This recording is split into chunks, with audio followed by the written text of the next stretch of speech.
السلام عليكم ورحمة الله وبركاته. بسم الله الرحمن الرحيم. الحمد لله رب العالمين، والصلاة والسلام على رسوله الأمين وعلى آله وأصحابه أجمعين ومن تبعهم بإحسان إلى يوم الدين. أما بعد. கணிதத்துக்குரிய எல்லாம் அல்ல அல்லாஹ்வின் நல்லடியார்களே, புனிதமிக்க ரமதானுடைய மாதத்தில் லைலத்துல் கத்ருடைய இரவுகளில் நபி ஸல்லல்லாஹு அலைஹி வஸல்லமுடைய வாழ்க்கை வரலாற்றை நாம் தொடர்ச்சியாக பார்த்து வருகிறோம். அதனுடைய கடைசி அமர்வாக இன்றைய தினம் நபி ஸல்லல்லாஹு அலைஹி வஸல்லமுடைய இறப்பை குறித்து இன்ஷா அல்லாஹ் பார்க்க இருக்கிறோம். நேற்றைய தினம் ஹஜ்ஜத்துல் விதாவை குறித்தும் நபி ஸல்லல்லாஹு அலைஹி வஸல்லம் அவர்களுக்கு அல்லாஹ் இந்த உலகத்தில் இருந்து புறப்படுவதற்கான சில அறிகுறிகளையும் அல்லாஹ் நேற்றைய தினம் ஏற்படுத்தினான் என்பதை பார்த்தோம். ஜன்னத்துல் பக்கீயில் இருந்து ரசூலுல்லாஹி ஸல்லல்லாஹு அலைஹி வஸல்லம் ஒரு ஜனாசாவை அடக்கிவிட்டு திரும்பும் பொழுது அவர்களுக்கு காய்ச்சல், தலைவலி ஏற்பட்டது என்பதை நாம் பார்த்தோம். பிறகு நபி ஸல்லல்லாஹு அலைஹி வஸல்லம் அவர்கள் வருகிறார்கள் வீட்டிற்கு. ஒவ்வொரு மனைவிமார்களுடைய வீட்டிலும் நபி ஸல்லல்லாஹு அலைஹி வஸல்லம் ஒரு நாளை கழிப்பார்கள். அப்படி கழிக்கின்ற நேரத்தில் ஒவ்வொரு முறையும் நாளை நான் எங்கிருப்பேன் என்று ஒவ்வொரு முறையும் நபி அவர்கள் கேட்டார்கள். எல்லா மனைவிமார்களும் புரிந்து கொண்டார்கள். அந்த கேள்விக்கான உள் அர்த்தம் என்பது ஆயிஷா ரலியல்லாஹு அன்ஹா அவருடைய வீட்டை நபி ஸல்லல்லாஹு அலைஹி வஸல்லம் அங்கே இருப்பதற்கு எதிர்பார்க்கிறார்கள். தன்னுடைய இறுதி நேரங்களை அங்கே கழிக்க வேண்டும் என்று ஆசைப்படுகிறார்கள் என்பதை மனைவிமார்கள் புரிந்து கொண்டு அதற்கு முழு அனுமதியை அவர்கள் கொடுக்கிறார்கள். இறுதி நேரத்தில் கூட, மரணிக்கும் போது கூட ஒவ்வொரு மனைவிக்கும் அவர்களுக்கான உரிமையை சரியான முறையில் செலுத்த வேண்டும், நீதமாக நடந்து கொள்ள வேண்டும் என்கின்ற ஒரு செயலுக்கு முன்மாதிரி நபி ஸல்லல்லாஹு அலைஹி வஸல்லம் ஒரு நீதியை நிலைநாட்டியவர். எந்த அளவிற்கு என்றால் ஒரு முறை சொன்னார்கள், வலவ் அன்ன ஃபாத்திமத பின்த் முஹம்மதின் நஸரகத், ஃபாத்திமா முஹம்மதுடைய மகள் ஃபாத்திமா திருடினாலும் லகதஅது யதஹா, அவருடைய கரத்தை நான் வெட்டுவேன் என்று சொன்னார். அப்படி நீதியை நிலைநாட்டிய இந்த தலைவர் தன்னுடைய இறுதி காலங்களை நெருங்கிக் கொண்டிருந்தார். ஆயிஷா ரலியல்லாஹு அன்ஹா அவருடைய வீட்டிற்கு ஃபதுல் இப்னு அப்பாஸ், அலி இப்னு அபி தாலிப் ரலியல்லாஹு அன்ஹு இரண்டு நபித்தோழர்களும் ரசூலுல்லாஹி ஸல்லல்லாஹு அலைஹி வஸல்லம் அவர்களை பிடித்தவாறு ஆயிஷா ரலியல்லாஹு அன்ஹா அவருடைய வீட்டிற்கு அழைத்துச் சென்றார்கள். ஆயிஷா ரலியல்லாஹு அன்ஹா சூரத்துன் நாஸ், ஃபலக் போன்ற சூறாக்களை ஓதி நபி ஸல்லல்லாஹு அலைஹி வஸல்லம் அவர்களுக்கு அவருடைய கரத்தாலேயே தடவி கொடுத்து கொண்டிருந்தார். சரியாக மரணத்திற்கு 5 நாட்கள் முன்பாக நபி ஸல்லல்லாஹு அலைஹி வஸல்லம் திங்கட்கிழமை மரணிக்கிறார்கள்.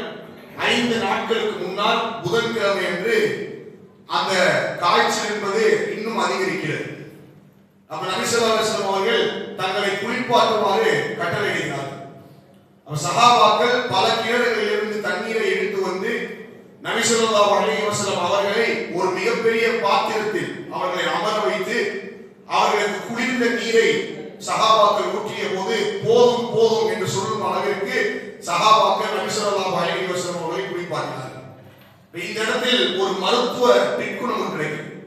பொதுவாக காய்ச்சல் அடிக்கக்கூடிய ஒருவருக்கு பச்சை தண்ணீரில் குளிப்பது என்பது ஆகாது என்று சொல்வார்கள். ஆனால் நபி ஸல்லல்லாஹு அலைஹி வஸல்லம் அவர்கள் குளிர்ந்த தண்ணீரில் தான் குளித்தார்கள் காய்ச்சலுக்கு போது. ஏன்? அது அந்த வெப்பத்தை தணித்து அவர்களுக்கு ஒரு விதமான ஃப்ரெஷ்னஸ் அந்த தண்ணி கொடுத்தது. அப்ப நபி ஸல்லல்லாஹு அலைஹி வஸல்லம் குளித்து விட்டு தன்னுடைய தலையில் இறுக்கமாக ஒரு துணியை கட்டியவாறு மிம்பருக்கு சென்றார்கள். மிம்பருக்கு சென்று மக்களை எல்லாம் அழைத்து நபி ஸல்லல்லாஹு அலைஹி வஸல்லம் சொன்னார்கள், இது போன்று யூத கிறிஸ்தவர்களை அல்லாஹ் சபிப்பானாக, லஅனல்லாஹு யஹூத வன் நஸாரா, அல்லாஹ் அவர்களை சபிப்பானாக. ஏன்?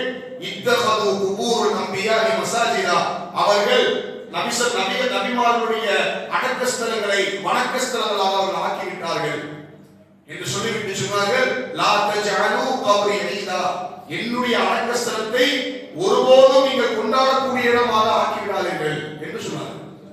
இந்த ஒரு நஸீஹத், இந்த ஒரு இறுதி வசியத் என்பது மிக முக்கியமான ஒன்று. குறிப்பாக யூத கிறிஸ்தவர்களை ஏன் சபித்தார்கள் என்றால் இவர்களுடைய சூழ்ச்சி மிகப்பெரிய சூழ்ச்சி என்பதை அல்லாஹ்வுடைய தூதர் இவர்களை அரபு தீபகற்பத்தில் இருந்தே விரட்டுங்கள் என்று சொன்னார். ஜசீரத்துல் அரபில் இருந்து விரட்டி அடிங்கள் என்று சொன்னார்.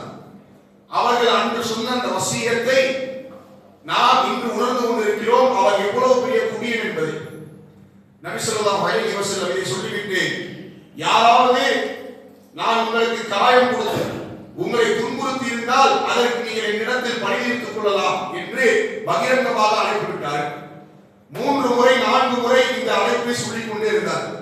பிறகு ஒரு மனிதர் எழுந்து நின்று, அல்லாஹ்வுடைய தூதர் அவர்களே, நீங்கள் எனக்கு 3 திர்ஹம்கள் தர வேண்டி இருக்கிறது, கடன் இருக்கிறது என்று சொன்னவுடன் நபி ஸல்லல்லாஹு அலைஹி வஸல்லம் ஃபதுல் இப்னு அப்பாஸ் அவர்களை அழைத்து சொன்னார்கள், ஃபதுலே, அந்த 3 திர்ஹத்தை நீங்கள் கொடுத்து விடுங்கள் என்று சொன்னார்கள். இப்படி தன்னுடைய எல்லா இறுதி நேரங்களையும் முடித்துவிட்டு இந்த நேரத்திலும் அன்சாரிகளை குறித்தவர்கள் தங்களுடைய கருத்துக்களை சொன்னார்கள். அன்சாரிகளிடத்தில் நீங்கள் சரியாக நடந்து கொள்ளுங்கள், அவர்கள் குறைந்து கொண்டே செல்வார்கள், மக்கள் கூடிக்கொண்டே இருக்கும்போது. நேரத்தை சொன்னாங்க, சாதத்தில் எப்படி உப்பு இருக்குமோ அது போன்று ஆகிவிடுவார்கள் அன்சாரிகள். ஆகவே அவர்கள் ஏதாவது நல்லது செய்தால் அதை நீங்கள் பாராட்டுங்கள், அவர்கள் ஏதாவது தவறு செய்துவிட்டால் நீங்கள் அவர்களை மன்னித்து விடுங்கள் என்று சொன்னார். சொல்லிவிட்டு நேற்றைய தினம் நான் சொன்னது போல் ஒரு அடியாருக்கு அல்லாஹ் 2 ஆப்ஷனை கொடுத்தார். அதுல அந்த அடியார் அல்லாஹ்வையும் மறுமையும் அவர் தேர்ந்தெடுத்துக் கொண்டார் என்று சொன்ன உடனே அபூபக்கர் சித்திக் ரலியல்லாஹு அன்ஹு அழ ஆரம்பித்தார்கள். மக்கள் எல்லாம் கேட்டார்கள், ஏன் இந்த வயோதிகர் அழுகிறார் என்று சொன்ன பொழுது அபூபக்கர் ரலியல்லாஹு அன்ஹு நபி ஸல்லல்லாஹு அலைஹி வஸல்லம் கருத்தை ஆழமாக புரிந்து கொண்டார்கள். அந்த அடியான் தான் என்பதை புரிந்து கொண்டார்கள். நபி ஸல்லல்லாஹு அலைஹி வஸல்லம் தான் அவர்கள் சொல்கிறார்கள். இதற்கு பிறகு நபி ஸல்லல்லாஹு அலைஹி வஸல்லம் அவருடைய அந்த நேரம் நெருங்குகிறது.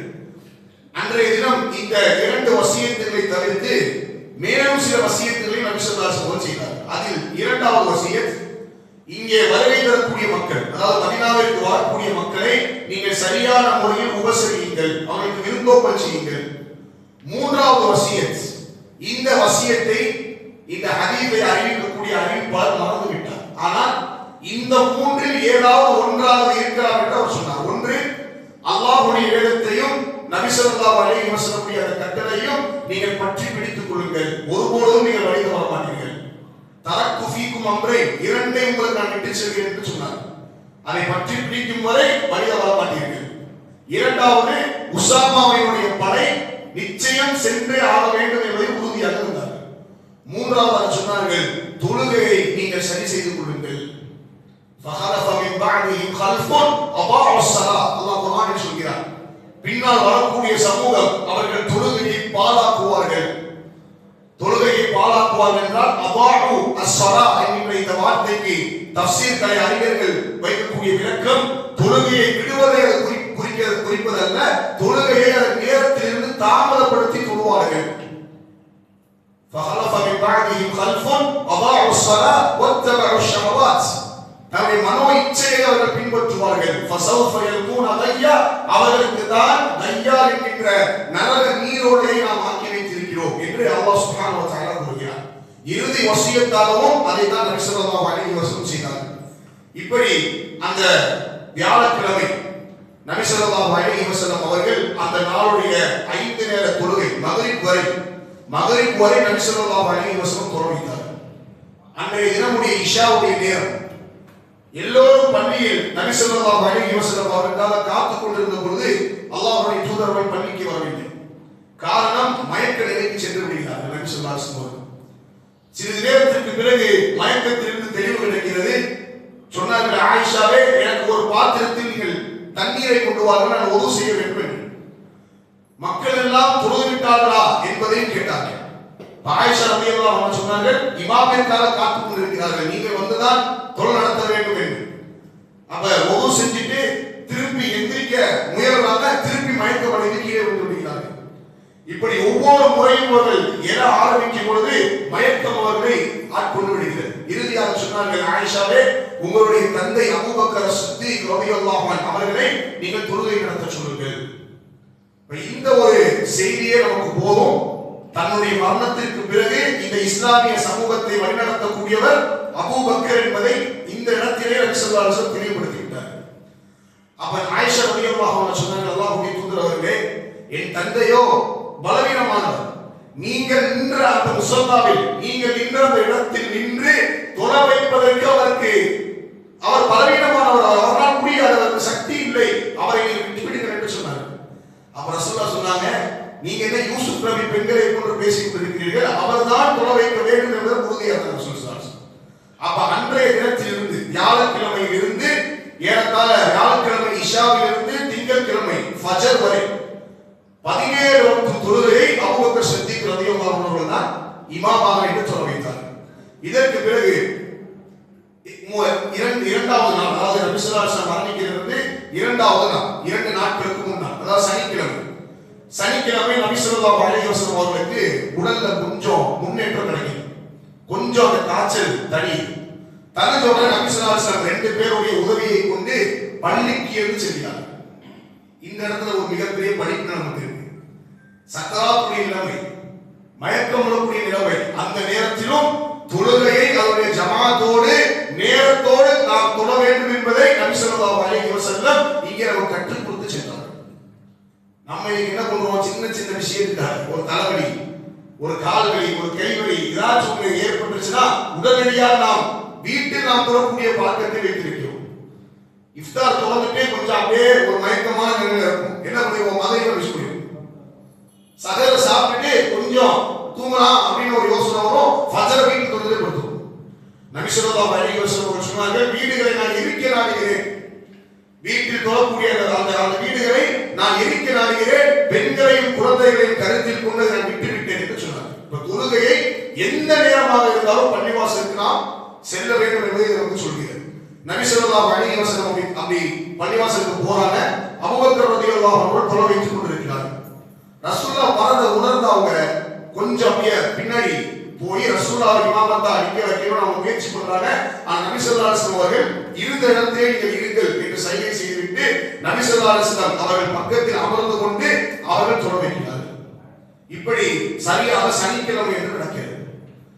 அடுத்து ஞாயிற்றுக்கிழமை நபி ஸல்லல்லாஹு அலைஹி வஸல்லம் அவர்கள் தங்களிடத்தில் இருந்த எல்லா அடிமைகளையும் விடுதலை செய்தார்கள். தங்களுடைய வீட்டில் இருந்த 7 தங்க காசுகளையும் சதக்கா செய்தார்கள். எந்த அளவிற்கு என்றால் அந்த நாளில் அவருடைய வீட்டிலே விளக்கை எரிப்பதற்கு கூட எண்ணெய் இல்லை. ஆயிஷா ரலியல்லாஹு அன்ஹா அவர்கள் மூலமாக பக்கத்து வீட்டிலிருந்து எண்ணெய் எடுத்து வரப்பட்ட அந்த விளக்கு எரிக்கப்பட்டது. உலகத்தினுடைய தலைவர், உலகத்தினுடைய அருட்கொடை, தான் செல்லும் பொழுது இந்த உலகத்தில் எனக்கு எதுவும் கிடையாது, எல்லாவற்றையும் நான் தியாகம் செய்துவிட்டேன், நான் தயாராகிவிட்டேன் என்கின்ற ஒரு மனநிலைமையோடு நபி ஸல்லல்லாஹு அலைஹி வஸல்லம் புறப்பட்டார்கள். அவருடைய கேடயமோ 30 சா கோதுமைக்காக ஒரு யூதனிடத்தில் அடகு வைக்கப்பட்டிருந்தது. வீட்டில் எதுவுமே கிடையாது. இன்னைக்கு தலைவர் எப்படி இருக்காங்க, இன்னைக்கு தலைவருடைய நிலைமை என்ன, அன்னைக்கு இந்த தலைவருடைய நிலைமை என்ன. உமர் ரலியல்லாஹு அன்ஹு ஒரு முறை ரசூலுல்லாஹ்க்கு போறாங்க. நபி ஸல்லல்லாஹு அலைஹி வஸல்லம் ஈச்ச மரத்தினால் அந்த பாயில வந்து ரசூலுல்லாஹ் படுத்திருக்காங்க. அந்த ஈச்ச மரத்தினுடைய அந்த சுவடுகள் நபி ஸல்லல்லாஹு அலைஹி வஸல்லம் முதுகுல பதிஞ்சது. உமர் ரலியல்லாஹு அன்ஹு அல்லாஹ்வுடைய தூதர் அவர்களே, ரோமனுடைய மன்னன், பாரசீகத்துடைய மன்னன், இவரெல்லாம் எப்படி உயர்ந்த வாழ்க்கை வாழ்கிறார், நீங்கள் இந்த உலகத்திற்கான தலைவர், உங்களுக்கு இந்த நிலைமையா? அப்ப சொன்னாங்க நபி ஸல்லல்லாஹு அலைஹி வஸல்லம் அவர்கள், அத்துன்யா சிஜ்னுல் முஃமின், இந்த உலகம் என்பது முஃமின்களுக்கு ஒரு சிறைச்சாலை, நம்முடைய இலக்கு என்பது சொர்க்கம், அதுதான் நம்முடைய இலக்கு என்று நபி ஸல்லல்லாஹு அலைஹி வஸல்லம் அவர்கள் இப்படிப்பட்ட ஒரு வறுமையான ஒரு வாழ்க்கை தான் வந்தாங்க. நபி ஸல்லல்லாஹு அலைஹி வஸல்லம் எல்லாவற்றையும் முடித்து விட்டார்கள், கடமை எல்லாவற்றையும் முடித்து விட்டார்கள். கடைசி நாள் வருகிறது, திங்கட்கிழமை வருகிறது. திங்கட்கிழமை காலை அனஸ் இப்னு மாலிக் ரலியல்லாஹு அன்ஹு ஹதீஸை அறிவிக்கிறார். நபி ஸல்லல்லாஹு அலைஹி வஸல்லம் அவர்கள் தங்களுடைய அறையிலிருந்து, ஆயிஷா ரலியல்லாஹு அன்ஹா அறையிலிருந்து அப்படி ஸ்கிரீனை அப்படி விளக்கிட்டு பார்க்கறாங்க. பார்த்தா அபூபக்கர் ரலியல்லாஹு அன்ஹு அந்த இமாமத்திற்கு பின்னால் நின்று கொண்டு மக்கள் எல்லாம் தொழக்கூடிய அந்த கண்கொள்ளா காட்சியை நபி ஸல்லல்லாஹு அலைஹி வஸல்லம் பார்த்து ரசிக்கிறார்கள். என் சமூகம் ஒருபோதும் வழிதவறி போய்விடவில்லை, ஒரு சரியான ஒரு தலைமைத்துவம் இங்கே இருக்கிறது என்பதை நபி ஸல்லல்லாஹு அலைஹி வஸல்லம் உணர்ந்து சிரித்தார்கள். இது எந்த அளவிற்கு ஆனது என்றால், சஹாபாக்கள் அல்லாஹ்வுடைய தூதர் திரும்பி வந்து விட்டார் என்கின்ற சந்தோஷத்தில் தொழுகையை விட்டுட்டு அப்படியே முடிச்சிட்டு ஓடி வரலாம் அப்படிங்கிற அளவுக்கு தான் சஹாபாக்கள் முற்பட்டார்கள். அப்ப நபி ஸல்லல்லாஹு அலைஹி வஸல்லம் சொன்னாங்க, இந்த தொழுகையை முழுமைப்படுத்துங்கள் என்று சொல்லி அன்றைய தினம் அவர்கள் அந்த ஸ்கிரீனை இழுத்துட்டு கடைசியா அவர்கள் பார்த்த தொழுகை அந்த தொழுகை. முற்பகல் நேரம் வருகிறது. சரியாக துஹாவுடைய நேரம். நபி ஸல்லல்லாஹு அலைஹி வஸல்லம் ஃபாத்திமா ரலியல்லாஹு அன்ஹா அவர்களை அழைத்தார்கள். அழைத்து ஏதோ காதில் சொன்னார்கள். ஃபாத்திமா ரலியல்லாஹு அன்ஹா சிரித்தார்கள். திருப்பி அழைத்து ஏதோ சொன்னார்கள். ஃபாத்திமா ரலியல்லாஹு அன்ஹா அழுதார்கள். பிற்காலத்தில் ஃபாத்திமா ரலியல்லாஹு அன்ஹா அவர்களிடத்தில் கேட்கப்பட்டது, நீங்கள் ஏன் அழுதீர்கள், ஏன் சிரித்தீர்கள்? நபி ஸல்லல்லாஹு அலைஹி வஸல்லம் சொன்னார்கள், இந்த நோயாலேயே நான் மரணித்து விடுவேன், உன் தந்தை இந்த நோயாலேயே மரணித்து விடுவேன் என்று சொன்னபோது நான் அழுதேன். என்னுடைய மரணத்திற்கு பிறகு என்னுடைய குடும்பத்தில் இருந்து என்னை சந்திக்கக்கூடிய முதல் நபர் நீதான் என்று சொன்னவுடன் நான் மகிழ்ச்சி அடைந்தேன். நபி ஸல்லல்லாஹு அலைஹி வஸல்லம் மரணித்து 6 மாதங்களுக்கு கழித்து ஃபாத்திமா ரலியல்லாஹு அன்ஹா மரணம் அடைந்தார். அதே போன்று ரசூல் ஸல்லல்லாஹு அலைஹி வஸல்லம் சொன்னார்கள், அகில உலகத்திற்கெல்லாம், அகில உலகத்தில் உள்ள பெண்களுக்கெல்லாம் நீங்கள் தான் தலைவி என்று நபி ஸல்லல்லாஹு அலைஹி வஸல்லம் சொன்னார். இதற்கு பிறகு நபி ஸல்லல்லாஹு அலைஹி வஸல்லம் சக்கராத்துடைய நேரம், நோயுடைய அந்த அதிகம், நோயினுடைய உச்சம், ஃபாத்திமா ரலியல்லாஹு அன்ஹா பார்த்து அழுகிறார்கள் தன்னுடைய தந்தையை பார்த்து. தந்தையே, உங்களுக்கு இந்த சோதனையா, உங்களுக்கு இந்த சக்கராத்தினுடைய வழியா என்று நபி ஸல்லல்லாஹு அலைஹி வஸல்லம் பார்த்து அழுகிறார்கள். அப்போது நபி சொன்னார்கள், என் மகளே, இன்றைய தினத்திற்கு பிறகு உன் தந்தைக்கு எந்த சிரமமும் இல்லை என்று சொன்னார்கள். ஒரு நபிக்கும் அல்லாஹ் சக்கராத்துடைய வேதனையை கொடுத்தான். எந்த அளவுக்கு என்றால், தண்ணீரில் தன்னுடைய கைகளை நனைத்தவாறு முகத்தில் தடவி கொண்டே லா இலாஹா இல்லல்லாஹ் இன்னல் மௌதி சக்கராத் என்று சொல்லிக் கொண்டே இருந்தார்கள். அவ்வளவு உச்சத்தினுடைய ஒரு நோயை எல்லாம் கொடுத்தார். அதே நேரத்தில் சொன்னார்கள், கைபருடைய போரிலே நான் எந்த விஷத்தை உட்கொண்டேனோ அந்த விஷம் என்னுடைய நரம்புகளை அறுப்பதை நான் உணர்கிறேன், அந்த விஷத்தினுடைய தாக்கத்தை நான் உணர்கிறேன் என்று சொன்னார் நபி ஸல்லல்லாஹு அலைஹி வஸல்லம். அந்த நேரத்திலும் நல்ல கவனிங்க, அந்த நேரத்திலும் யூத கிறிஸ்தவரை சபித்துக் கொண்டே இருந்தார். லஅனல்லாஹு யஹூத வ நஸாரா, அவரை அல்லாஹ் சபிப்பானாக என்று சொல்லிக் கொண்டே இருந்தார். இந்த நேரத்தில் தான் நபி ஸல்லல்லாஹு அலைஹி வஸல்லம் இறுதி நேரம் ஆரம்பமாகிறது. ஆயிஷா ரலியல்லாஹு அன்ஹா அந்த சம்பவத்தை அறிவிக்கிறார்கள். நபி ஸல்லல்லாஹு அலைஹி வஸல்லம் என் நெஞ்சின் மீது சாய்ந்திருந்தார்கள். அந்த நேரத்தில் என்னுடைய சகோதரர் அப்துல் ரஹ்மான் அவர் உள்ளே மிஸ்வாக்கை பயன்படுத்திக் கொண்டு அந்த அறைக்குள் நுழைந்தார். நபி ஸல்லல்லாஹு அலைஹி வஸல்லம் அவர்கள் அந்த மிஸ்வாக்கை பார்த்தார்கள், பிறகு என்னை பார்த்தார்கள். நான் எண்ணிக்கொண்டே மிஸ்வாக்கை நபி ஸல்லல்லாஹு அலைஹி வஸல்லம் கேட்கிறார்கள் என்று. நான் அந்த மிஸ்வாக்கை வாங்கி நன்கு மிண்டு அதை நான் மிருதுவாக்கி நபி ஸல்லல்லாஹு அலைஹி வஸல்லம் கொடுத்தேன். இறுதியாக என்னுடைய எச்சிலும் நபி ஸல்லல்லாஹு அலைஹி வஸல்லம் எச்சிலும் ஒன்று சேர்ந்திருந்தது. நபி ஸல்லல்லாஹு அலைஹி வஸல்லம் அந்த மிஸ்வாக்கால் அவர்கள் பல் துலக்கி அந்த தண்ணீருடைய கையில் உள்ளே நுழைத்து தன்னுடைய முகத்தில் தடவி கொண்டே இருந்தார்கள் என்று சொன்னார்கள். அந்த நேரத்தில் ஹசன் ஹுசைனை அழைத்தார்கள். அழைத்து சொன்னார்கள், நீங்கள் சரியான முறையில் பாதுகாத்துக் கொள்ளுங்கள், பேரர்களை நீங்கள் சரியான முறையில் பாதுகாத்துக் கொள்ளுங்கள் என்று சொன்னார்கள். இப்படி நபி ஸல்லல்லாஹு அலைஹி வஸல்லம் அவர்கள் இந்த சம்பவத்திற்கு பிறகு தன்னுடைய கரங்களை உயர்த்துகிறார்கள்.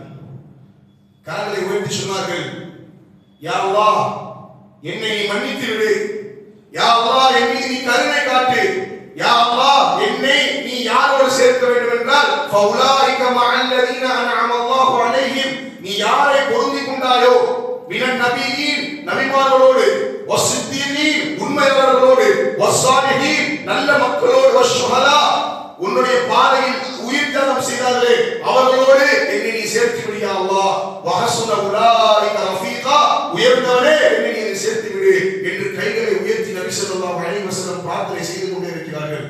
அல்லாஹும்ம ரஃபீகில் அலா, அல்லாஹும்ம ரஃபீகில் அலா, அல்லாஹும்ம ரஃபீகில் அலா என்று சொல்லிக் கொண்டே இருக்கிறார்கள். அப்படியே அந்த கரம் கீழே விழுகிறது.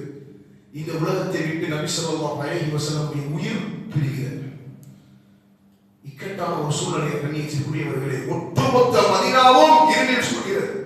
சஹாபாக்கள் சொல்கிறார்கள், அல்லாஹ்வுடைய தூதர் எங்களிடத்தில் வந்த ஒரு நாள் தான் பிரகாசமான ஒரு நாள், அதை போன்ற ஒரு நாளை நாங்கள் பார்த்ததே இல்லை. எங்களை விட்டு அவர்கள் பிரிந்த நாள் தான் உலகத்திலேயே இருள் சூழ்ந்த நாள். ஒட்டுமொத்த மதீனாவிற்கும் புரியவில்லை என்ன நடக்கிறது என்பதை உமர் ரலியல்லாஹு அன்ஹு அந்த நேரத்தில் அல்லாஹ் அக்பர், அதை எப்படி நான் விவரிப்பது? சுப்ஹானல்லாஹ். உமர் ரலியல்லாஹு அன்ஹு அவர்களால் அதை ஏற்றுக்கொள்ள முடியவில்லை. சூரியன் உதயமாகவும் அவருடைய முகத்தை பார்த்து, சூரியன் மறையும் அவருடைய முகத்தை பார்த்து, அப்படிப்பட்ட ஒரு தோழரை இழப்பதற்கு எப்படி இந்த சஹாபாக்கள் தயாராக இருந்தார்கள்.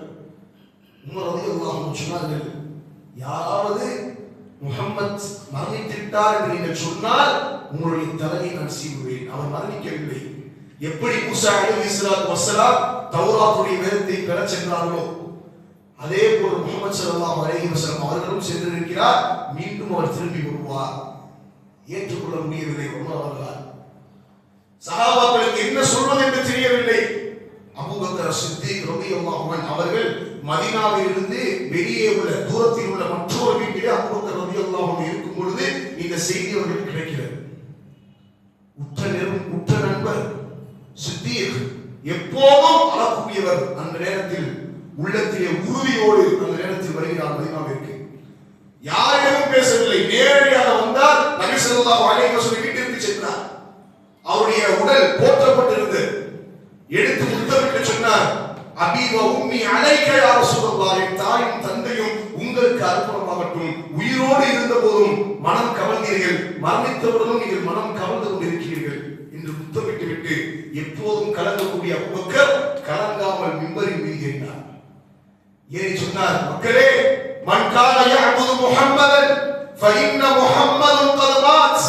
யாரெல்லாம் முஹம்மதை வணங்கிக் கொண்டிருந்தீர்களோ நீங்கள் உறுதிப்படுத்திக் கொள்ளுங்கள், அவர் மரணித்து விட்டார். மன் கான யஅபுதுல்லாஹ் ஃபஇன்னல்லாஹ ஹய்யுன் லா யமூத்.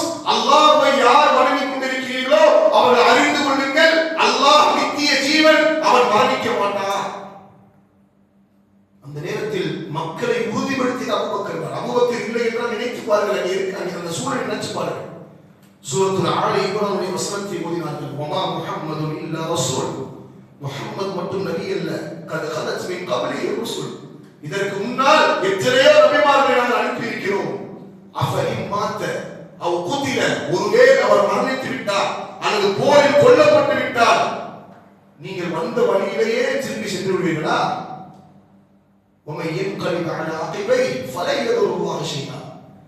யார் அப்படி திரும்பி செல்வாரோ அவரிடத்தில் அல்லாஹ்விற்கு எந்த தேவையும் இல்லை, எந்த நஷ்டமும் இல்லை. அல்லாஹ்விற்கு யார் நன்றி செலுத்துவார்களோ அவர்களுக்கு அல்லாஹ் கூலி அளிக்கிறார் என்கின்ற அந்த வசனத்தை, உஹதுடைய போர்க்களத்தில் இறக்கப்பட்ட அந்த வசனத்தை அபூபக்கர் ரலியல்லாஹு அன்ஹு ஓதி காட்டிய அந்த நேரத்தில் தான் உமர் அவர்கள் சொல்கிறார்கள், அப்போதுதான் நான் புரிந்து கொண்டேன் இந்த உலகத்தை விட்டு நபி ஸல்லல்லாஹு அலைஹி வஸல்லம் பிரிந்து விட்டார்கள் என்று. அப்படியே அமர்ந்தார்கள் உமர் அவர்கள். ஒட்டுமொத்த மதீனாவும் கவலையில் சூழ்ந்திருக்கிறது.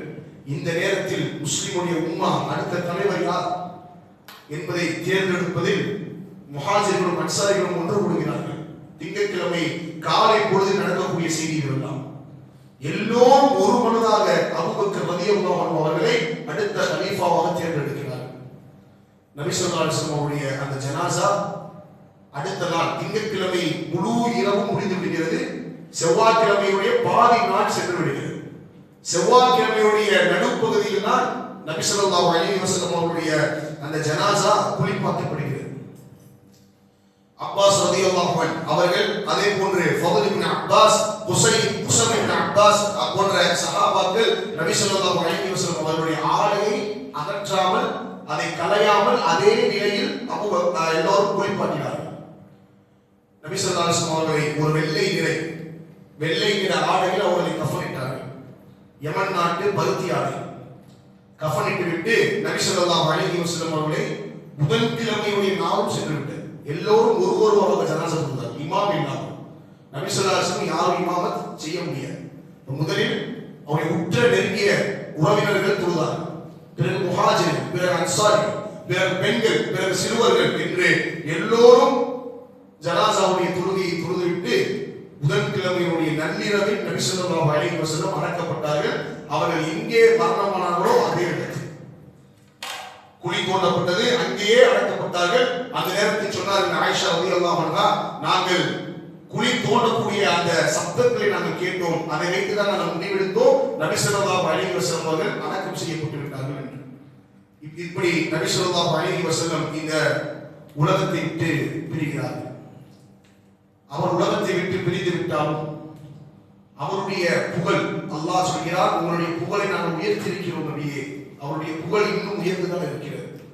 இந்த தலைவர் தான் எமக்காக அனுப்பப்பட்டவர். கண்ணியத்திற்குரியவர்களே, இவரை நாம் படிப்பது என்பது வெறும் ஏதோ உரையை கேட்டோம், ஏதோ நம்முடைய உள்ளத்தில் சில விஷயங்களை ஏற்றிக்கொண்டோம், அதோடு கலைந்து சென்றோம் என்பதற்காக எடுக்கப்பட்ட ஒரு நிலை அல்ல இது. அதற்காக எடுக்கப்பட்ட ஒரு உரை அல்ல இது.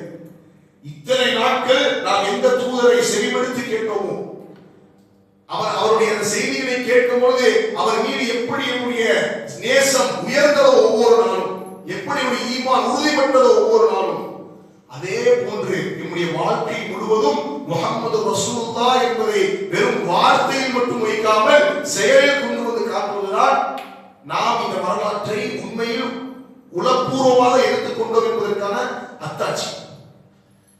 நபி ஸல்லல்லாஹு அலைஹி வஸல்லம் அவர்கள் நீங்கள் உயிர்ப்பியுங்கள், அவர்கள் நேசியுங்கள். நேசிப்பது என்பது வாயால் அல்ல, அவருடைய செயல்களை செயலில் கொண்டு வருவதால், சுன்னத்துகளை கடைபிடிப்பதால். இன்று சுன்னத் என்றாலே அது ஏதோ ஒரு தீண்டத்தகாத ஒன்றாக பார்க்கப்படுகிறது.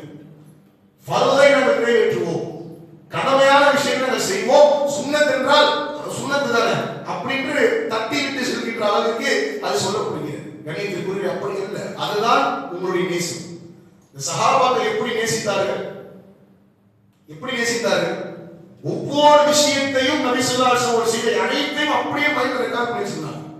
இந்த நேரத்தில் நபி ஸல்லல்லாஹு அலைஹி வஸல்லம் இப்படி கையை அசைத்தார், இப்படி சிரித்தார்கள், கனவாய்கள் தெரியும் அளவிற்கு சிரித்தார்கள். நபி ஸல்லல்லாஹு அலைஹி வஸல்லம் கோபமானால் அவருடைய முகம் சிவந்து விடும் அளவிற்கு கோபப்பட்டார்கள். அவருடைய முடியில் இத்தனை நரைத்த முடிகள் இருந்தன, அவருடைய தாடியில் இத்தனை நரைத்த முடிகள் இருந்தன. அவர் இப்படிப்பட்ட ஆடையை அணிந்தார், அவருடைய கூந்தல் இவ்வளவு நீளத்திற்கு இருந்தது என்பது என்ற அந்த அங்க அடையாளங்களை கூட சஹாபாக்கள் பதிவு செய்து வைத்திருந்தார். அப்படி நேசித்தார்கள் அந்த தூதரை. பிலால் ரலியல்லாஹு அன்ஹு, அல்லாஹு அக்பர், அவருடைய நிலைமை என்ன தெரியுமா? இதற்கு பிறகு அஷ்ஹது அன்ன முஹம்மது ரசூலுல்லாஹ் என்று எப்படி நான் அந்த வார்த்தையை உச்சரிப்பேன்? கிளம்பி செல்கிறார் மதீனாவிலிருந்து. நான் இதற்கு பிறகு பாரம் சொல்ல மாட்டேன் என்று கிளம்பி செல்கிறார் மதீனாவிலிருந்து ஷாம் பிரதேசத்தை நோக்கி. முடியாதவங்க எப்படி அந்த வார்த்தையை உச்சரிக்க? ஒவ்வொரு நாளும் பிலால் ரலியல்லாஹு அன்ஹு தான் பாரம் சொல்லி நபி ஸல்லல்லாஹு அலைஹி வஸல்லம் எழுப்புவார்கள். இதற்கு பிறகு நான் யாரை எழுப்புவேன்? இதற்கு பிறகு நான் யாரிடத்தில் போய் என் பிரச்சனைகளை நான் சொல்வேன்? இதற்கு பிறகு நான் யாரிடத்திலிருந்து என்னுடைய பதில்களை கேட்பேன்? சஹாபாக்கள் அப்படியே உடைந்து உட்கார்ந்தார்கள். ஆனால் அபூபக்கர் ரலியல்லாஹு அன்ஹு தன்னுடைய வார்த்தைகளின் மூலமாக, குர்ஆனுடைய வசனங்களின் மூலமாக இஸ்லாம் முடியவில்லை. ஆம், நபி இறந்து விட்டார், ஆனால் இந்த இஸ்லாம் இந்த உலகம் இருக்கும் வரை தொடர்ந்து கொண்டே இருக்கும் என்பதை அந்த மக்களுக்கு உறுதிப்படுத்தி அவர்களை வழிநடத்தி சென்றார்கள். அதற்கு பிறகு அவர்கள் சந்தித்த ஃபித்னாக்கள், ஜகாத் தரமாட்டோம் என்ற ஒரு கூட்டம், பிறகு 2.5 ஆண்டுகள் அவருடைய பிரச்சனை, உமர் ரலியல்லாஹு அன்ஹுடைய 10 ஆண்டு காலம், உமர் ரலியல்லாஹு அன்ஹுக்கு பிறகு வந்த ஃபித்னாக்கள்.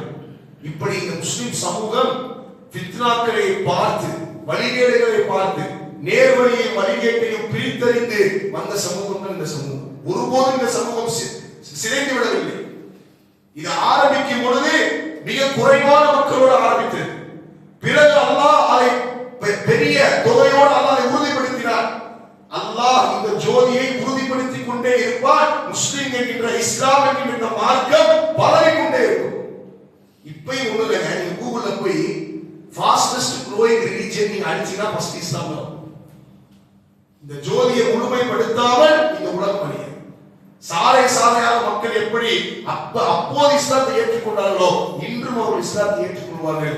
இங்கே நான் எந்த செய்திகளை உங்களுக்கு முன்னால் எடுத்து வைத்திருக்கிறேனோ இப்போது உங்கள் மீது ஒரு கடமையாகிவிட்டது. இந்த செய்தியை நீங்கள் உங்களுடைய குடும்பத்தாருக்கு எடுத்து வைப்பது, உங்களுடைய பிள்ளைகளுக்கு எடுத்து வைப்பது, உங்களுடைய மகனுக்கும் இப்படி ஒரு தலைவர் இருந்தால், இவர் இத்தனை தியாகத்தை செய்தார், இவர் உன்னை நேசித்தார், உனக்காக நாளை வறுமையில் இவர் சிபாரிசு செய்வார், இவரை நீ பின்பற்றி, இவரை நீ பின்பற்றி என்று அவருக்கு சொல்ல வேண்டிய கடமை நமக்கு இருக்கிறது. கண்ணியத்திற்குரியவர்களே, வீட்டில் உட்கார்ந்து நம்ம எவ்வளவு பேசுறோம், வீட்டில் உட்கார்ந்து நம்ம எவ்வளவு டிஸ்கஸ் பண்றோம். ஏன் இந்த வரலாறை நம்ம பேசக்கூடாது? ஏன் என்னுடைய மகளிடத்தில் அமர்ந்து சிறுக சிறுக இந்த விஷயத்தை நான் பேசக்கூடாது? ஏன் இதை என்னுடைய வாழ்க்கையை அமல்படுத்தி பார்க்க கூடாது? அமல்படுத்தி தான் பார்ப்போம் என்ன நடக்குது, என்னுடைய வாழ்க்கையில் எப்படிப்பட்ட மாற்றங்கள் நடக்குது என்பதை அமல்படுத்தி பார்ப்போமே அப்படின்ற ஒரு எண்ணத்தை நாம் ஏன் கொண்டு வரவில்லை? கண்ணியத்திற்குரியவர்களே, இன்றைய சமூகத்தினுடைய அவல நிலை, அந்த அவல நிலையின் கருத்தில் கொண்டுதான் இந்த வரலாற்றை தலைப்பாகவே இருக்கும். இதை நாம் பேசிய ஆகும்.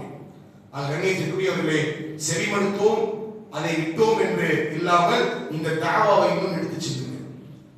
யாரெல்லாம் இந்த தூதரை விமர்சித்தார்களோ அந்த தூதர் அவருடைய புகழை கொண்டே அல்லாஹ் பதிலளித்தார்.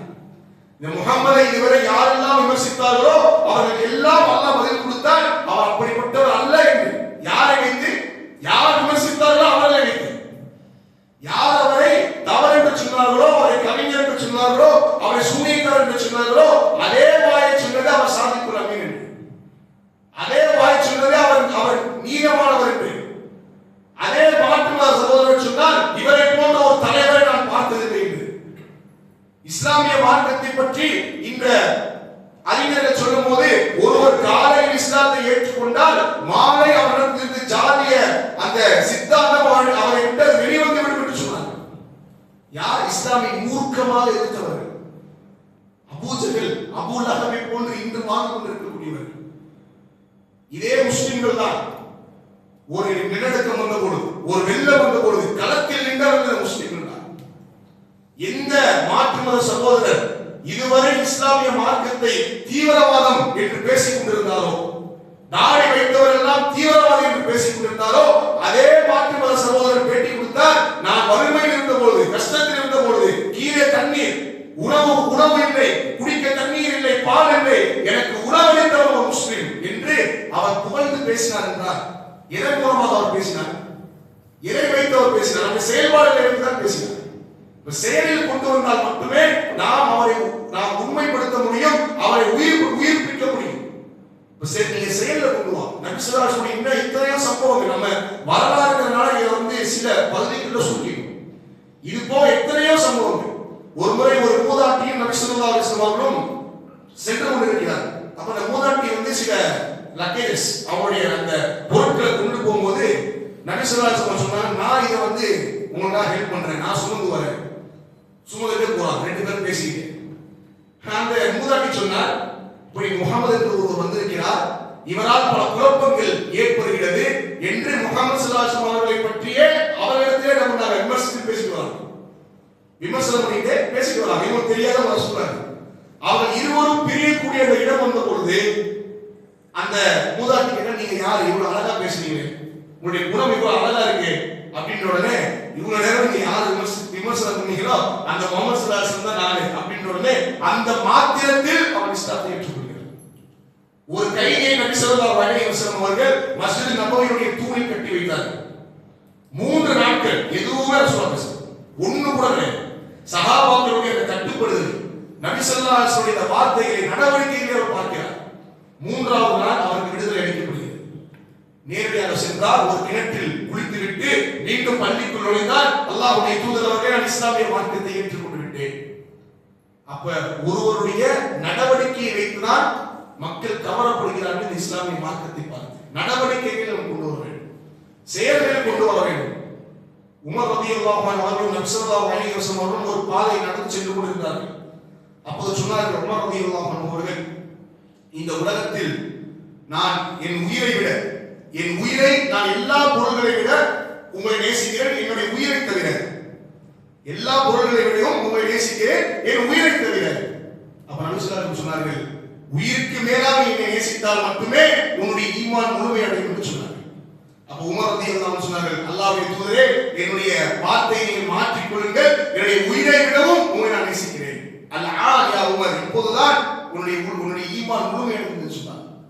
இப்படி அந்த நபியை, அந்த சஹாபாக்கள் எப்படி நேசித்து வாழ்ந்தார்களோ, செயல்களை கொண்டு வந்தார்களோ, சுன்னத்துகளை உயிர்ப்பித்தார்களோ, அது போன்று நாமும் நம்முடைய வாழ்க்கையில் முடிந்த அளவிற்கு ஃபத்தகுல்லாஹ மஸ்ததஅதும், உங்களால் முடிந்த அளவிற்கு நீங்கள் அல்லாஹ்வை பயந்து வாழுங்கள் என்று அல்லாஹ் சொல்கிறானே, அப்படி அந்த சுன்னத்துகளை இயன்ற அளவிற்கு நம்முடைய வாழ்க்கையில் நாம் கொண்டு வருவோம். இந்த உம்மத்தை அல்லாஹ் எங்களையும் உங்களையும் ஆக்கியது என்பது மிகப்பெரிய நியமத். அதுக்கு எவ்வளவு போனாலும் நம்ம சொன்னாலும் அதுக்கு ஈடாகும். இந்த உம்மத்தில் அல்லாஹ் நம்மளை துறக்க வச்சாங்க. நபி ஸல்லல்லாஹு அலைஹி வஸல்லம் ஒரு முறை ஒரே சம்பவம் சொல்லி முடிச்சது. ஒரு முறை இரவுடைய நேரம் ஈசா அலைஹிஸ்ஸலாத்து வஸலாம் அவர்கள் ஓதிய அந்த பிரார்த்தனையும் இப்ராஹிம் அலைஹிஸ்ஸலாம் அவர்கள் கேட்ட அந்த பிரார்த்தனையும் கேட்டு அழுது கொண்டிருக்கிறார்கள். என்ன கேட்டாங்க ஈசா அலைஹிஸ்ஸலாம்? இன் துஅதிபுஹும் ஃபஇன்னஹும் இபாதுக், அல்லாஹ்வே இவர்களை நீ தண்டித்தால் இவர்களுடைய அடியார்கள் தான்.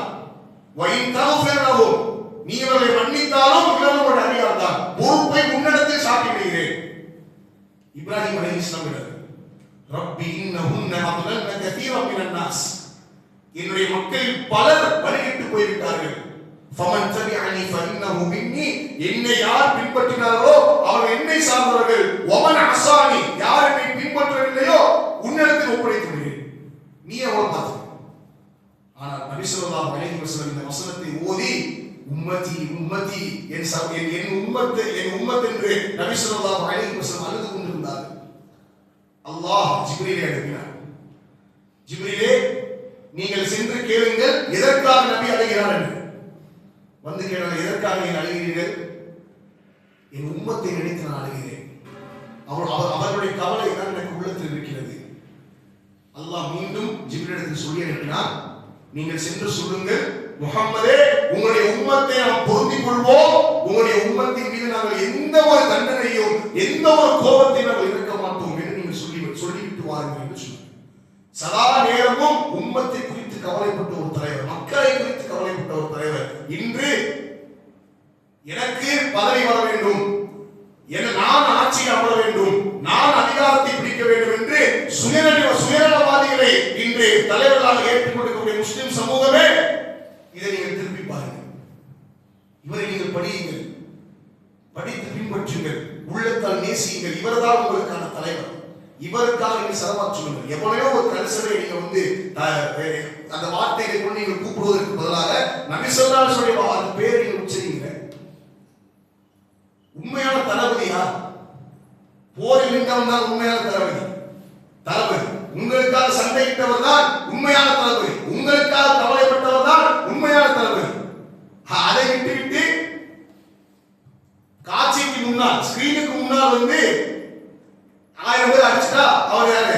நடிகர், ஹீரோ ஆயிடுவார். அவரு உண்மையான ஹீரோ யாருன்றதை புரிஞ்சு செயல்படுங்க முஸ்லிம் சமூகமே. இவரை பின்பற்றிட்டா போதும், வேற எதுவும் நமக்கு தேவை. குர்ஆன் ஹதீஸும் நமக்கு போதும், இந்த உலகத்திலும் மறுமையிலும் வெற்றி பெறுவது. ஆக அல்லாஹ் சுப்ஹானஹு வ தஆலா இந்த ஒரு 25 நாட்கள் அல்ஹம்துலில்லாஹ் முதலில் நாம் அல்லாஹ்வுக்கு ஷுக்ர் செய்வோம். அதற்கு பிறகு இந்த பள்ளிவாசல் நிர்வாகத்திற்கும் நாம் நன்றி கடமைப்பட்டிருக்கிறோம். அவர்கள் மிக சீரிய முயற்சி எடுத்ததின் காரணத்தினால்தான் இந்த ஒரு விஷயம் சாத்தியமானது. அல்லாஹ் சுப்ஹானஹு வ தஆலா அப்படிப்பட்ட அந்த பள்ளி நிர்வாகிகளுக்கும் அல்லாஹ் அருள் புரிவானாக. அதே போன்று இன்னும் இந்த முடியவில்லை, அடுத்த நாட்கள் வேறு வேறு தலைப்புகள் இருக்கிறது. இன்ஷா அல்லாஹ் அந்த தலைப்புகளில் உங்களை சந்திப்போம். வாஹிரு தஅவானா அல்ஹம்துலில்லாஹி ரப்பில் ஆலமீன். அஸ்ஸலாமு அலைக்கும் வ ரஹ்மத்துல்லாஹி வ பரகாத்துஹு. சுப்ஹானல்லாஹி வ பிஹம்திஹி அஷ்ஹது அல்லா இலாஹா இல்லா அன்த அஸ்தக்ஃபிருக்க